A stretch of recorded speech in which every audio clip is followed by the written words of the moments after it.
Center for Healthcare Services is not listening to you. I understand that sometimes doctors don't listen to people. Issue, and I think you're using your mental health issues as a crutch to say, I'm angry because of my mental health issues. But do I believe you did everything that's listed in here? Yes. You were looking at 20 years in prison. And because this is an aggravated assault with a deadly weapon, your attorney will tell you you would have to do 10 years flat before you're eligible. No problem. I was just wondering for school. Oh, school, you're going to have to pick that up another year. All right, the court is calling 2023 CR 2669, State of Texas versus Caleb Crum. Did you understand you're charged with the offense of aggravated assault with a deadly weapon? That's a second-degree felony. The range of punishment is anywhere from 2 to 20 years in prison and up to a $10,000 fine. Did you understand? Yes, Your Honor. If you have a plea bargain agreement with the state, the court does not have to follow your plea. If for any reason the court does not follow your plea and gives you more than you bargained for, the fact that you entered a plea will not be used against you and you will be allowed to withdraw your plea. Did you understand? Yes, Your Honor. Did you understand you have a right to jury trial, a right for you or your attorney to cross-examine and confront any witnesses the state would call in the right to remain silent? Yes, Your Honor. Did you understand by entering this plea, you were giving up those rights? Sure. Did you intend to give up those rights and enter into a plea in this case? Yes, Your Honor.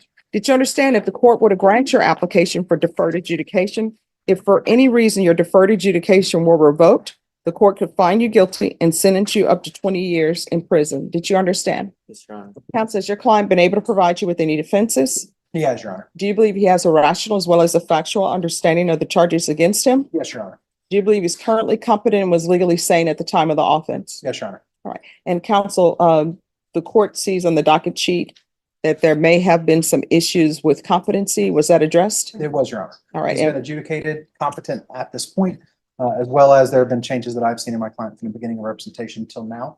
And even at the time, and you and I discussed this when I requested it, even at the time, I thought he was competent, but I had enough questions that I thought it was worth having a mental health professional review it at that time. All right. Mr. Crum, has anyone threatened you, coerced you, or placed you in fear to get you to enter the plea? No, ma'am. Anyone promised you anything other than the plea? No, Your Honor. Satisfied with the way you've been represented? Yes, Your Honor. Are you a U.S. citizen? Yes, Your Honor. Court will find that defendant has knowingly and voluntarily waived his right to jury trial. Did you review the plea bargain page with your attorney? Yes, Your Honor. Did you understand it? Yes, Your Honor. According to the plea, the state is recommending deferred. There's an affirmative finding of family violence. There's to be no contact with Megan Amanda Crum, Cal Casper. There's to be a mental health evaluation. Follow those recommendations. They're going to give a judgment satisfied in the following cause numbers. County Court cause number 724-258, 724-259, 724-260.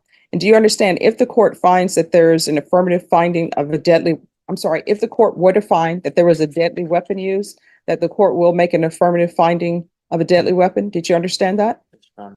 Did you understand with an affirmative finding of family violence, you're not allowed to own or possess any weapons or ammunition? Yes, Your Honor. Did you understand with an affirmative finding of family violence, you're not allowed to be designated as primary custodial parent? Yes, Your Honor. Did you understand that to be the entirety of your plea bargain agreement? Yes, Your Honor. Defense? Yes, Your Honor. State? Yes, Your Honor. Did you review the waiver of appeal paragraph with your attorney? Did you understand it? Did you sign it in both places? Yes, Your Honor. Did you understand by signing that you're waiving your right to appeal? The only items that can be appealed are written pretrial motions that have been filed, heard, and ruled upon by the court. Did you understand? Yes, Your Honor. Counsel, are there be any such motions? Not that we're negative in our behalf, Judge.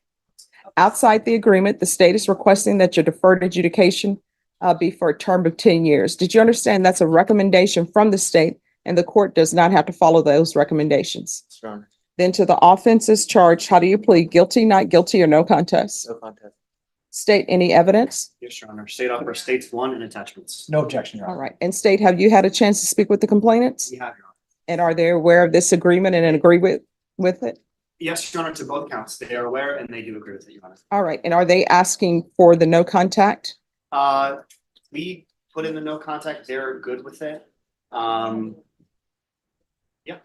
Judge, I believe at this point, my client is also okay with no contact, rather.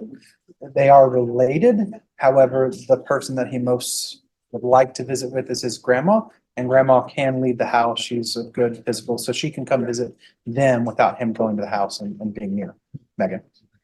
All right. So here's my question, and this is before I've made a finding. I just want to ask these questions in case the state needs to confer. All right.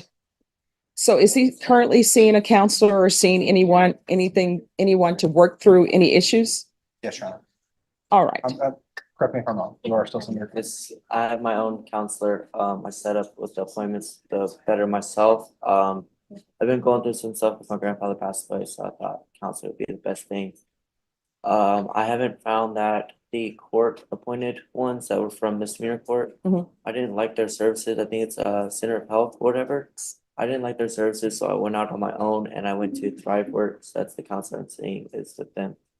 And have you been following their recommendations? For the most part, yes, sir.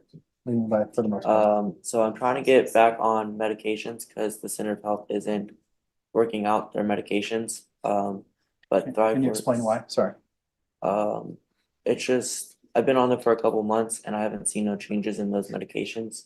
So I am currently trying to find a prescriber that will prescribe something that I'm used to and I know it's working at the time. Well, have you informed Center for Healthcare Services that the medications? And they're not listening to me. They keep trying to upper the dose or lower the dose or some stuff that I know doesn't work. And I keep telling them, it's not working for me. I know this isn't gonna work. And I keep trying to give them recommendations like, this is what I need, this is what I don't need. And they're not listening to me. So I'm trying to go to the MAC. They help with a lot of assistance, but it's a 6-week wait. So I'm just waiting on a hear back from them and they'll help me with my medications. Everyone, please whisper. So far that's going well. I've been checking in with the MAC and stuff to get the services. But right now I'm just in counseling, taking it day by day. I'm in school and so forth. All right, so here's my question. Does anyone think, with regards to the no contact order, since he's in counseling, is there any benefit to changing that for it to be no in-person contact? Because maybe they want to start with phone calls. If not, just let me know. Is it possible, Your Honor, that we could keep it as a no contact for now? And then if Colin and I confer or things change, we'd be able to approach the court together to maybe make a modification? Yes. Yes, ma'am. Okay. All right. I'm going to show you what's entitled waiver and consent to stipulation of testimony and stipulations. Did you review that with your attorney? Did you understand it? Did you sign it in all the appropriate places? Yes, Your Honor. Again, did you understand you have a right to jury trial, a right for you or your attorney to cross-examine and confront any witnesses the state would call, and the right to remain silent? Yes, Your Honor. Did you understand that today the state will be presenting evidence in the form of witnesses' statements and police reports, but most importantly, there will be no live testimony? Did you understand? Yes, Your Honor. Court will find that defendant has knowingly and voluntarily waived and consented to stipulation of testimony and stipulations. Court will accept into evidence states exhibits 1 and attachments, and the court will review the same. All right, so what is your relationship to Mary Crom? That's my step grandmother. Okay, And that was the person that I was referring to when I said she has the capability of leaving the house to visit him. all right. Does she want to visit him? She does. Okay, That's the only grandma he's known. okay. She's been in his life, his entire life.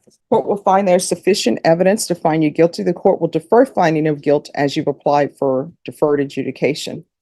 All right, does anyone want to speak to the length of probation? I usually let counsel go. Do you mind if I get us started on for this one?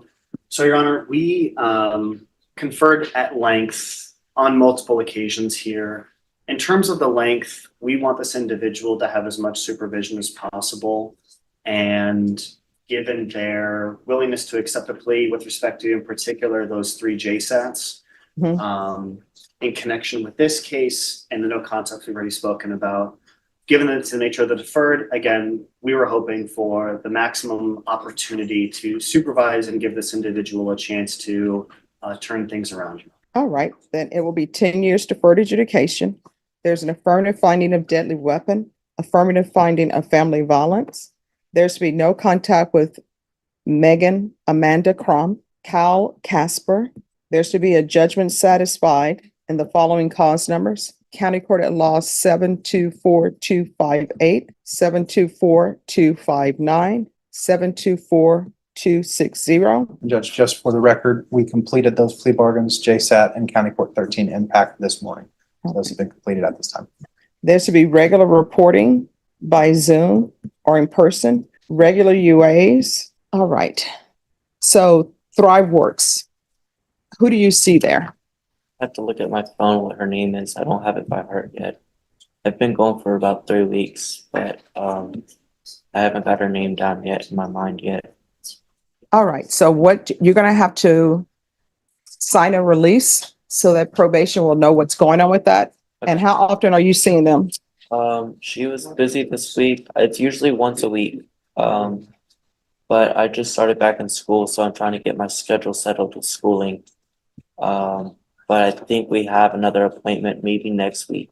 All right, you're gonna sign a release and you're gonna continue with your treatment at ThriveWorks. Now, with regards to your medication, it says that ThriveWorks, they have psychiatrists and they do medication. They do. I was talking to one of the ladies there and she recommended me find one that's an in-person person because they can do more than, I guess, someone that's on Zoom. Because I think she's only Zoom. I don't know, it's weird. She just recommended me to find someone that's like more of in person, like Center of Health, for instance. But I'm working on it. I'm trying to get it as quickly as possible because I know I need to get back on meds. So are you on any medications at all? Yes and no. Really, mainly no, because the other ones aren't really working. But I found new coping skills and everything else to keep me calm and collected. So what are you receiving medication for? What's your diagnosis? For my anxiety, my PTSD, my ADHD, my depression, and my autism. All right, so here's the thing. I know you understand and you're saying that Center for Healthcare Services is not listening to you. I understand that. Sometimes doctors don't listen to people. They want to go through their steps that they always go through. But you know you're supposed to be on some form of medication. I know. And you need to be on medication. So it's either going to be medication through Center for Healthcare Services or either you're going to go through ThriveWorks. But you're going to have to get on your medication and I'm going to give you 3 weeks. And so it's either going to be probation, it's either going to be Center for Healthcare Services, or either it's going to be ThriveWorks for him to get in compliance with his medication. I should be with the MAC before 3 weeks. I Okay. should be with them, and if I do, I can always contact probation. And what does MAC stand for? I don't remember what it stands for, but I know they work with a lot of like autism and stuff too. So it's over. Is it through the Behavioral Health Center? Maybe, I don't know. I know it's like Morgan's MAC or something like that. Morgan's MAC is Multi-Assistance Center, a collaborative care community center for individuals with disabilities and special needs. And we're off the record. I don't see where they do anything as far as, So they have a lot of things there. They help with like finding jobs, medications, counseling, and then a mixed majority of things. It's a big building, so they have like different offices in there. probation. Have you ever had any contact with MAC? Okay. If I might make a suggestion, Your Honor. Oh, just one moment. Yeah. I'm reviewing something. Well, what I can tell you, MAC, you know who's under their umbrella from what I'm looking at online? Center for Healthcare Services. Really? And that's where they'll be sending you to. Wow. So, I guess I'll because just stay everything with that. else, I'll so just- I'm going to order Center for Healthcare Services. Okay. And you will need to advocate for yourself or either get someone to advocate for you with regards to medication. Okay. All right, we're going to go back on the record. So the court is going to order a Center for Healthcare Services referral. If you no longer want to be with them, then you're going to have to get someone else. Okay. Do I have to come back to court or do I have to just tell my? No, probation is going to let you know, and you need to follow those conditions. Do you understand? Yes, sir.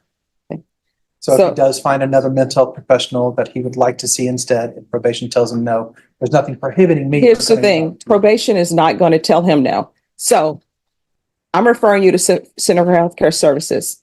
The probation officer is right to the back. If you turn to the back, there is Miss Abrams and Caroline. I am letting them know that you're being referred to Center for Healthcare Services.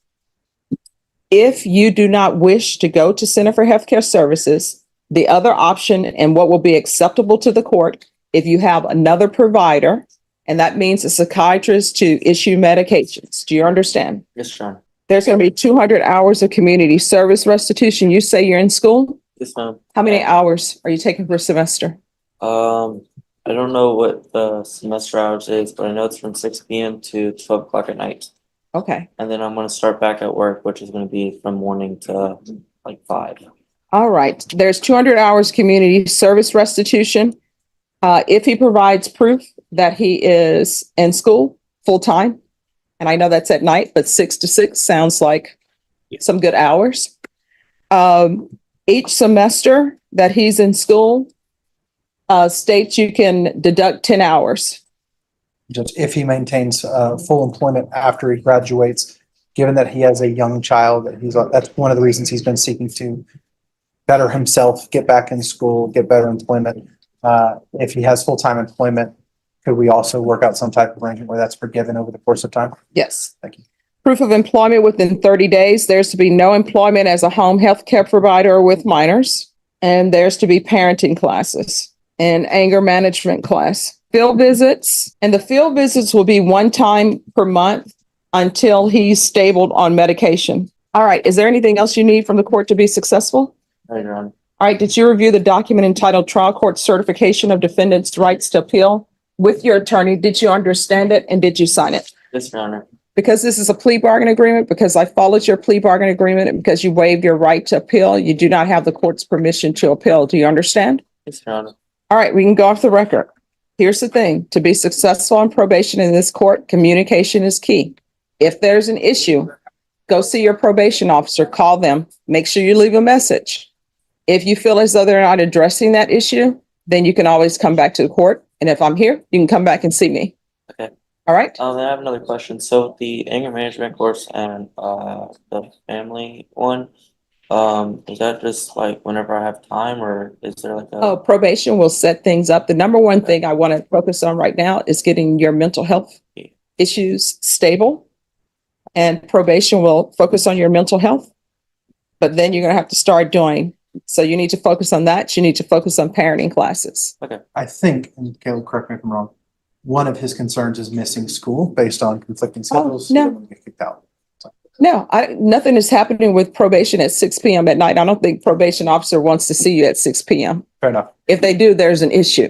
And in which case you'll be seeing me, not them. And I guarantee you won't be at 6 p.m. Okay. And what's the tattoo on the neck? It's my wife's name.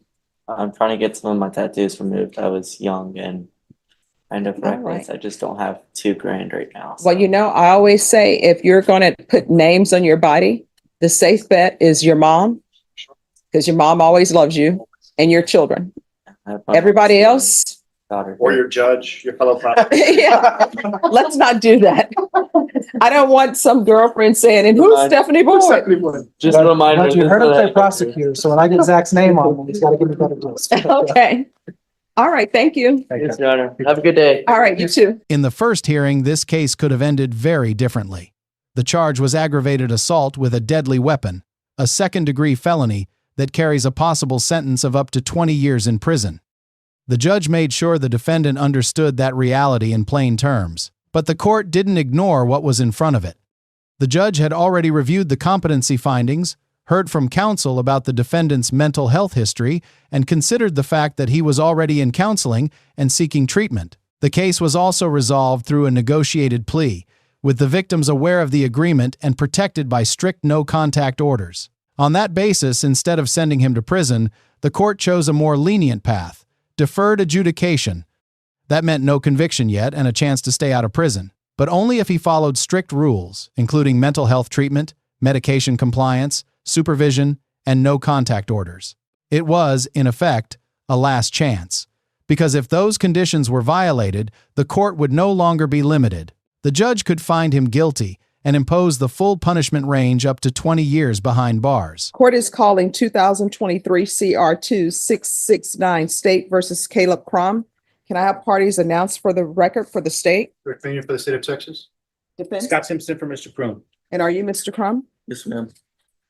All right, did you review the motion to enter adjudication of guilt and revoke community supervision with your attorney? Did you understand it? Yes, Your Honor. Are you the same Caleb Crum who was placed on deferred adjudication in 2023 CR 2669 for the offense of aggravated assault with a deadly weapon on June 4th, 2024 for a period of 10 years? Is that you? Yes, Your Honor. All right, state. Yes, Your Honor, we're here today on state's motion to enter adjudication of guilt and revoke community supervision. Violation of condition number 30.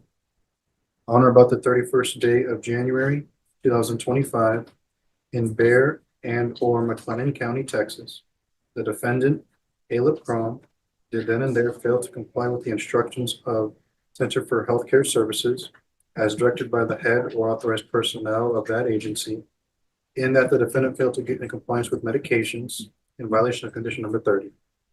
How do you plead to that? True or not true? True. Any objections to the state's waivers? No, Judge. Did you understand by pleading true to violation of condition number 30, the court could find it true, grant the motion, find you guilty, and sentence you up to 20 years in prison and up to a $10,000 fine? Yes, Your Honor.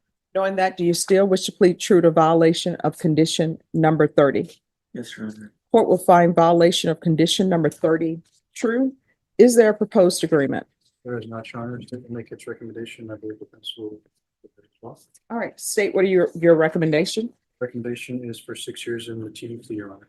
All right, so you're asking for revocation? Revocation is 6 years. All right, in defense, what are you requesting? Judge, the probation recommendation was not to revoke, but to go to in-state ISF. We understand he needs some type of inpatient treatment. I'm not a huge fan of the ISF. I think the county-run services work better than the state, just from experience. I was asking for the DDRF. His mother is here in the courtroom today. Problem with DDRF is there's a 26-week wait. He still wants to go back to, he was in school at the Texas State Tech College. And so he would like to try to continue with that. I don't think it makes sense to go back to Waco. I think he needs to be with his mom where he has more structure. But he clearly needs more structure. He clearly needs to be, we have a lot of problems with people who have some mental health issues not getting on their beds regularly. And that's an issue. And he understands the seriousness of it. And we're asking the court to decide whatever treatment that you think is appropriate. All right, any objection to the court reviewing the court summary? No. Not from the state. All right, so let me find it here. So the letters I have were the attachments. And counsel, you have no objections to my seeing the attachments? No, and then this is so that's a relative of him and his wife are not gonna, I've talked to Brooklyn, the wife. And so she got right back to me when I talked to her herself. All right, and state, you have no objection to me seeing what's purported to be the letter from the wife? Yes. I have additional notes for your review. These are what appear to be CAD notes from McLennan County regarding the incidents in the letter. I've already turned it into defense counsel. Any objections? I'm gonna object to that one, Judge. It's just a reiteration of calls that were made that the grandfather doesn't like him. There's no doubt. Okay, And of course, but they don't want to be married anymore. I think that problem's going to be resolved. Brooklyn does not think he needs to go to prison. The wife herself has a different story than grandpa. okay, just one second. Let me finish reading this. All right, so I've reviewed that. And you said there's something you wanted to tell the court? Yes, Your Honor. You want to raise your right hand? Do you solemnly swear or affirm the testimony you give will be the truth and nothing but the truth, so help you God? Yes, Your Honor. All right, lower your hand, state your name for the record. Caleb Crum. All right, why are you not doing well on probation? Your Honor, I moved to Waco to try to better my life and get away from the victims that were here and everything else. A little cheaper up there too. And I enrolled in TSTC or Texas State Technical College, the school. They have a lot of programs there to help me out and stuff like counseling and medication. I've been trying to look for jobs. They're helping me with that. They're helping me look for an apartment. I'm trying to do my best up there. I was in a really bad relationship with this one girl that her grandfather that the reports on, and I'm trying to get out of that relationship right now. I was living with a buddy. I was going to report with probation. I think that week, the 18th, I think. All right, but here's the thing. They're saying that you are not complying with the instructions for Center for Healthcare Services. So I want to know why, and I'm not taking 23 as true because they didn't go on 23, but I'm wondering why you're falling off track with your mental health. That's what I want to get to. I already had told everyone that relationship with the was not going to work. Yeah. But you and her, because she came in on your behalf, I want to live. I'm like, this relationship is not going to work. But you all two crazy children wanted to do it. So I'm not even into that relationship part. I want to know why you're not following through on your mental health treatment. That's a problem for the court. So, the Center for Healthcare, I don't think they have that in Waco, so I was gonna go with TSTC and do it. Well, I thought you're saying you don't think they have it in Waco, but why do you think they don't have it in Waco? Did you report that they give you information? no, Your Honor, I was just assuming, and I also thought my other attorney had, put in the motion for the Center for Health and ThriveWorks to be transferred up there. So I was gonna go with Texas State Technical College. Oh, no. Let me stop you there. And the reason why I'm stopping you, because you keep getting off track. Condition number 30 states that you did then and there fail to comply with the instructions of Center for Healthcare Services as directed by the head or authorized personnel of that agency, and that the defendant failed to get in compliance with his medication. The fact that you've played true to that tells me that there's a Center for Healthcare Services wherever you were, because otherwise this wouldn't be a violation. They wouldn't have it there.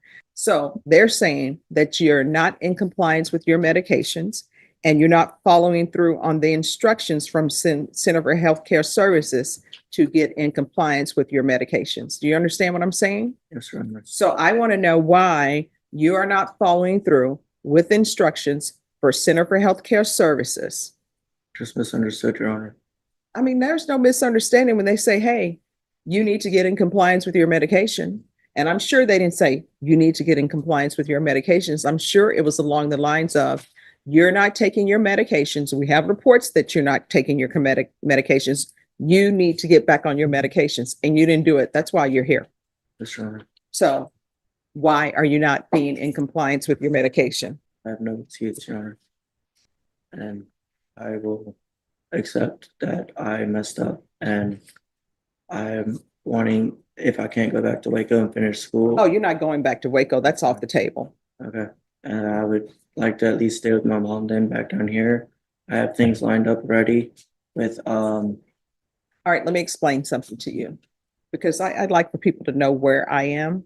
Number one, if I don't revoke you, you're not leaving custody. You're going straight to DDRF.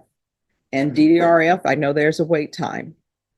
Now, if you want to discuss that with your attorney, I'm not saying I'm going to do it. I don't know, but those are the only things that I'm considering right now. Either it's going to be revocation or either it's going to be DDRF. So before I even give strong thoughts to DDRF, you may want to talk to your attorney about that because of the wait time. I understand. And there's no need to come back to me saying, oh, the wait is too long. You know, can I do this from the outside? Because the answer is going to be no.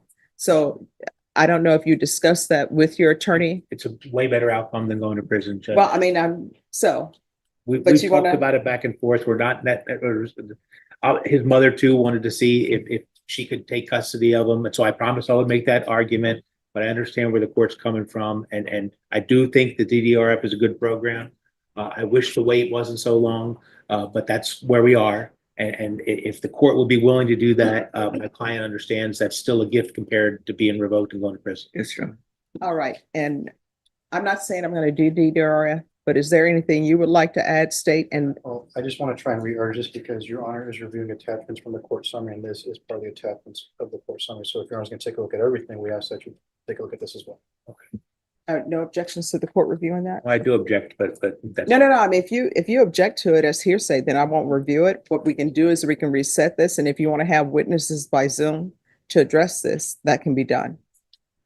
I don't think there's a need for that. I just wanted, Your Honor, if over objection. you I would just ask the court to look at it with some, it's hearsay within hearsay, like, so these are just unsubstantiated reports. And I know the court will look at it critically. That's all I would ask the court would just don't assume that it's truthful. All right.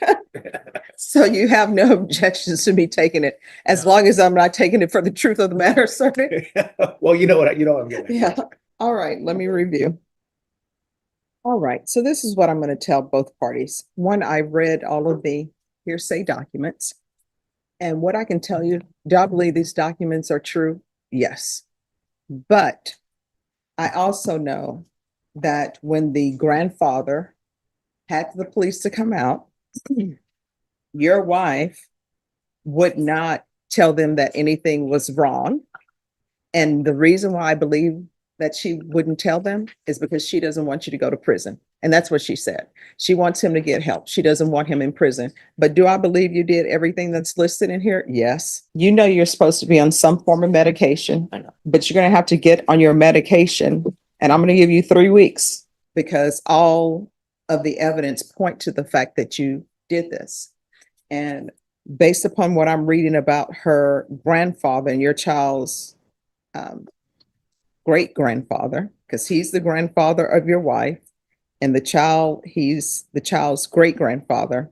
He's concerned about his grandchild and his great granddaughter, and rightfully so. And just so I want you to understand, I understand why he doesn't like you and doesn't want you in their life. Your child, is this a girl or a boy? It was stepdaughter, Your Honor, It's on and it his. was a girl. All right. He doesn't have reason for her to No. be with her. And so here's the thing. I don't know anybody here. Raise your hand if you want your daughter or your granddaughter to be involved with somebody who's on felony probation. I don't know anybody who would be like, oh yeah, sign me up. I want my granddaughter to be with someone who is on probation for aggravated assault with a deadly weapon against a family member. I don't know anybody who wants that. So when people are shocked that a relative doesn't like them, I'm shocked that you're shocked by that. And then you have mental health issues on top of that, and you're not taking care of your mental health issues. And I'm sure you're not bringing in money the way you were supposed to.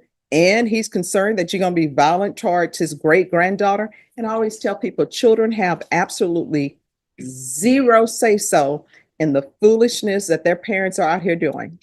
Like the great granddaughter, his great granddaughter, I'm sure she would say, please, I don't want you to be dating Caleb. I don't want Caleb in this household, but she has no say. You understand? Yes, Your Honor. And you've been doing horrible on probation. But I do realize you have mental health issues in state. Let me just explain something. I knew you all want 6 years in prison. He'll be eligible for parole in 3. He's still going to have the same mental health issues that nobody's going to address. And that's part of the court's issue. So part of the reason why I'm going to deny the motion is, one, because of what probation is requesting. They're requesting ISF. I don't think this is an ISF issue. I think this is an anger issue. I think this is mental health issue. And I think you're using your mental health issues as a crutch to say, I'm angry because of my mental health issues. I really don't even think that is in any way related to your behavior. But we're going to correct your behavior. And if this correction doesn't take place, you're looking at 20 years in the prison. Yes, Your Honor. All right, Ms. Abrams, going to deny the motion, altering in and amend conditions. In custody to the court, he's going to stay in custody until transfer to ISF. I'm sorry, not ISF, DDRF. And upon release, there is going to be full GPS. And counsel, with the full GPS, I'm going to say that I'm going to ask that the fees be waived. Thank you, Your Honor. And if you want it not to be full GPS, you need to come back here and we will craft something Yes. that will protect the community. Thank you, Your Honor. There's to be no contact with Brooklyn. Do you have any children? Biological children? Well, no. There's to be no contact with minors, and defendant is not allowed in Waco, Texas. So that means if you're driving somewhere, because full GPS is now partial, you better not drive through Waco. May I add, if I can at least go to Waco to get all my stuff, because all my stuff is still in Waco. No, that's you're gonna have to have a third party do that. Is there anything else you need from the court to be successful? Not that I know of, Your Honor. All right. thank He's got you. a very supportive mother, Judge. She's really nice. He's not allowed, Mom, he's not allowed in Waco. So, and he is not allowed to have any contact with minors. And he's not going to be, so that means he can't reside in a home where there are minors. If it comes time where they're doing divorce and the divorce proceedings, Right, they are gonna have to do that, then just approach the court and we will take care of that. right. Not the divorce, but I'll allow him to, if he's supposed to be in court on Has a to be specific. served or whatever, Yes. Okay. Your Honor, if I may ask, how long are we gonna plan for DDRF? All right, so see, Don't do that. we can go off the record. Let me just explain something to you, what you don't understand. You were looking at 20 years in prison. And because this is an aggravated assault with a deadly weapon, your attorney will tell you, you would have to do 10 years flat before you're eligible. And he won't That's get out where- when he's first eligible. No, Generally, you're probably serving not. 75% of your Yeah. time. So here you are, you've just escaped the jaws of the lion. And now you're trying to, how long is DDRF is going to be? Your attorney already told you that. Now, if you would like, because DDRF is going to be a long wait, just let probation know. Don't sign the conditions that I've just set for you.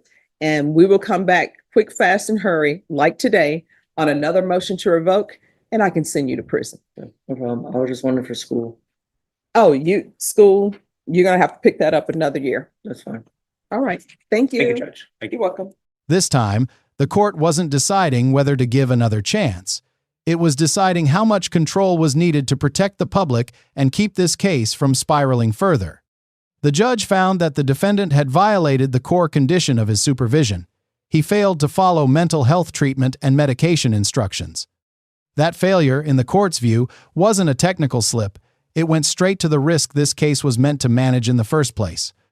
Instead of immediately sending him to prison, the court ordered him into custody and into a structured residential treatment program, with strict supervision to follow. When he is released, he won't be walking away free. He'll be under full GPS monitoring, barred from contact with protected individuals, barred from contact with minors, and restricted from returning to Waco. The message from the bench was unmistakable. Treatment is no longer optional, and neither is compliance.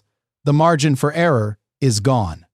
The next failure doesn't lead back to another hearing like this one, it leads to a prison sentence measured in years.